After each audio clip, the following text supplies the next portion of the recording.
এই দেখো কি সুন্দর উচ্ছে ধরেছে আমাদের গাছে। আর এই দেখো বেলকুড়িটাও কি সুন্দর ফুটেছে। আজকে সারা দিন বৃষ্টি হচ্ছে ঝিরিঝিরি করে। আর এদিকেও আমি আর মা একটু বেরোবো বাজার করতে। এই দেখো আলুর দোকানে কি ভিড়। আর এই কাকুটা তো বৃষ্টিতে ভিজেই গেছে অর্ধেকটাই। আর অ্যাট লাস্ট মায়ের আলু পেঁয়াজ কিনে আমরা চলে গেছিলাম একটু মিষ্টির দোকানে। মা বলছিল অনেকদিন ঠাকুরকে মিষ্টি দিয়ে পুজো করা হয়নি, তাই আজকে একটু মিষ্টি কিনবে।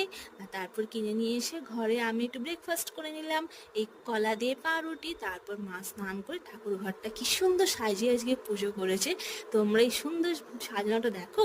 আমি চট করে ইন্ট্রো দিয়ে নিই। Hello guys, welcome to my new channel বংকাঞ্চি। আমার এই ভিডিওটা ভালো লাগলে একটা সাবস্ক্রাইব, একটা লাইক করে দিও প্লিজ। আর এই একটা তরকারি দিয়ে ভাত জাস্ট খেয়ে নিলাম লাঞ্চটা। আর বিকেলবেলায় দেখো ভাই ফুচকা নিয়ে এসছে, এটা জমিয়ে টিফিনটা করলাম। আর রাতের বেলায় মুড়ি সিঙ্গারা খেয়ে ঘুমিয়ে পড়ে